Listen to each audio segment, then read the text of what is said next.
Hello दोस्तों, कैसे हैं आप सब। स्वागत है आपका स्टॉक पिकर में। तो आज हम आपके लिए लेके आए एक नया एसएमई आईपीओ जिसका नाम है एसपीपी पॉलीमर्स।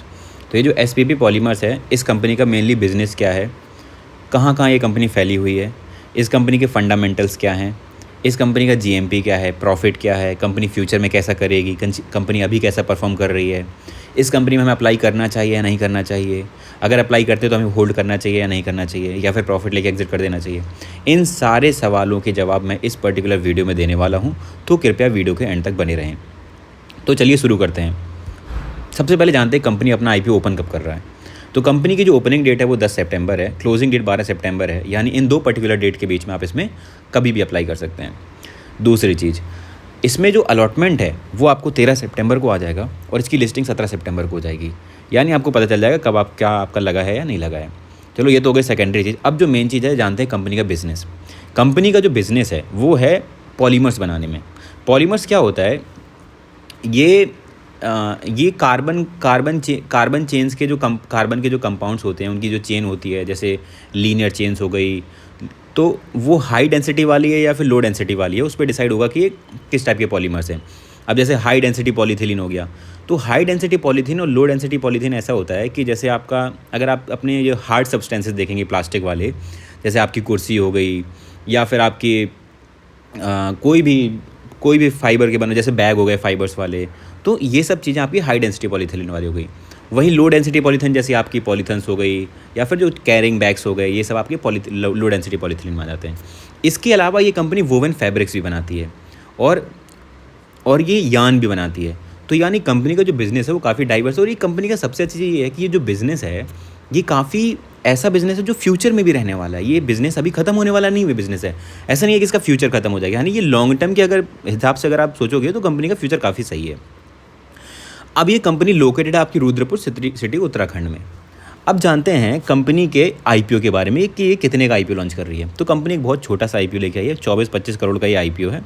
तो हो सकता है आपको इसमें सब्सक्रिप्शन ज़्यादा मिले अगर इसके फंडामेंटल सही हैं। तो जानते हैं कंपनी के फाइनेंशियल्स के बारे में। देखिए कंपनी के फाइनेंशियल्स, देखिए कंपनी क्या होती है, जब भी अपना आईपीओ लॉन्च करने वाली होती है तो उसको सेबी के पास जाके रजिस्ट्रेशन करना पड़ता है और साथ में एक डॉक्यूमेंट भी सबमिट करना पड़ता है। तो ये वो डॉक्यूमेंट है जहाँ पे आपको 4 साल का इसका फाइनेंशियल, इसकी जो बैलेंस शीट के जो मेन पॉइंट यहाँ पे रखे गए हैं, जो इसके मेन रिजल्ट सेशन में जो दिखाए थे वो यहाँ पे मैं आपके सामने लेके आया हूँ। तो 2022, 2023, 2024 जून में अगर आप देखेंगे तो कंपनी का जो रेवेन्यू है वो 80 करोड़ से 66 करोड़, 66 करोड़ से 93 करोड़, और ये बढ़ता ही चला गया है। देखिए 30 जून में आपको जो छोटा अमाउंट दिख रहा है ना, ये सिर्फ एक क्वार्टर का रिजल्ट है। यानी अगर सेम रेट से कंपनी परफॉर्म करती है तो इंटू 4 होगा, ये इंटू 4 होगा, तो यानी लगभग 3 चौको 12, 110 करोड़ के अराउंड कुछ आपका रेवेन्यू आएगा। यानी कंपनी अभी भी सही डायरेक्शन में। आप ये मत सोचिए कि 93 करोड़ से सीधा 28 करोड़ से आ गया, नहीं, ये सिर्फ एक क्वार्टर का रिजल्ट है। दूसरी चीज़, इसमें जो प्रॉफिट है, प्रॉफिट आप देखेंगे कि भले ही रेवेन्यू यहाँ कम थी लेकिन प्रॉफिट डबल हुआ। प्रॉफिट 0.28 करोड़ से 0.54 करोड़, 0.54 करोड़ से 0.99 करोड़, 0.99 करोड़ से सीधा 0.91 करोड़। यानी कंपनी का जो प्रॉफिट है वो काफ़ी ज़्यादा बढ़ रहा है। यहाँ पे जितना कंपनी प्रॉफिट एक ईयर में करती थी, वहाँ 2024 में इस कंपनी ने सिर्फ एक क्वार्टर में कर लिया। तो ये एक बहुत अच्छा सिग्नल है, ये बहुत अच्छा सिग्नल है। और अगर सेम रेट से कंपनी परफॉर्म करती है तो बहुत अच्छा है, इसके रिजल्ट्स आएंगे और बहुत अच्छी ग्रोथ भी होगी। साथ में एक छोटा सा नेगेटिव पॉइंट है कि इसकी बोरिंग्स भी है। बोरिंग्स की 12.5 करोड़ की है, वो 22 हो गई, फिर इन लोगों ने बोरिंग्स को कम कर लिया और कांस्टेंट रखा है। इसका मतलब ये देखो, बोरिंग्स उतना ज़्यादा अपन को परेशान नहीं होना है, क्योंकि कंपनी क्या करती है, ये सब चीज़ें कभी कभी खुद में रीइन्वेस्ट करने के लिए ही लेती हैं, और दूसरी चीज़ टैक्स बेनिफिट मिल जाए उस वजह से भी करती हैं। तो आप इसमें परेशान होने की वाली कोई बात नहीं है। अब हम समझते हैं कि ये जो आईपीओ है, इसमें अप्लाई करने के लिए, इसमें अप्लाई अगर हमें करना चाहते हैं तो क्या इसका जो प्राइस है, जिस प्राइस पे ये लॉन्च कर रहा है, वो फीजिबल प्राइस है या नहीं है। तो उसके लिए हम लोग समझेंगे कि जो इसका प्राइस टू अर्निंग रेशियो क्या है। इसका जो पीई रेशियो है वो 24.86 होने वाला है। देखिए 24.86 रुपये होने वाला है। ये जो 24 का जो पीई है ना, ये काफ़ी अच्छा पीई है। अगर आप समझेंगे तो जो 20 से 30 वाले जो पी होते हैं ना, 10 से 30 वाले या फिर 30 से जो कम वाले पी होते हैं, वो काफ़ी अच्छे माने जाते हैं। तो इसका जो पी है वो बहुत सही है। पी का मतलब होता है कि प्राइस टू अर्निंग रेशियो, यानी अगर आप 1 रुपये अर्न करना चाहते हैं तो उस 1 रुपये अर्न करने के लिए आप कितना प्राइस पे कर रहे हैं। देखिए किसी कंपनी अगर बहुत ज़्यादा प्राइस टू अर्निंग है तो मतलब कभी कभी ऐसा भी होता है कि कंपनी का पोटेंशियल बहुत अच्छा है, इसलिए उसका प्राइस टू अर्निंग रेशियो बहुत ज़्यादा है। मतलब लोगों को पता है कि हमको पता है कि ये कंपनी अर्निंग करेगी ही करेगी, इसलिए उसका प्राइस बढ़ जाता है, लेकिन लोग फिर भी लेते हैं क्योंकि लोगों को भरोसा होता है इस कंपनी में। लेकिन जितना कम पी होगा उतना अच्छा है। यानी अगर आप कोई कंपनी अगर आपको ₹1 अर्न करके दे रही है, तो उसके लिए जितना कम प्राइस पे करना पड़े हमको उतना ही अच्छा है ना, साधारण सी बात है। तो पी रेशियो कम होना चाहिए।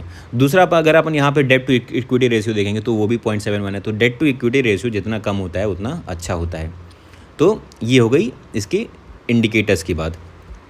तो इन सब चीज़ों को देख के लग रहा है company well to go company है, वेल टू अप्लाई कंपनी है। इसमें कंपनी बिल्कुल आराम से अप्लाई कर सकते हैं और अलॉटमेंट का वेट करें। देखिए, इसके अलावा आप एक कंपनी का थोड़ा सा जीएमपी आने का भी वेट करें। अगर जीएमपी बहुत अच्छा रहता है तो आप इसमें अप्लाई करके बढ़िया प्रॉफिट लें।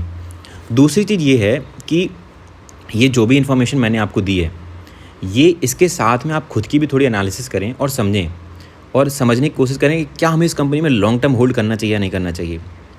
तो उन सारी चीज़ों को आप अपना दिमाग लगा के मेरी वीडियो का रेफरेंस लेके और फिर डिसाइड करें, तब एक आप सही डिसीजन ले पाएंगे। तो आज की वीडियो में एसपीपी पॉलीमर्स के बारे में इतना ही। आगे कोई और इन्फॉर्मेशन आती है तो मैं तुरंत ही आपके लिए वीडियो बनाऊंगा। तो आप मेरे चैनल को सब्सक्राइब कर लें, फ्यूचर में अगर कोई भी इन्फॉर्मेशन आती है तो मैं आप तक तुरंत पहुंचा सकूं। Thank you.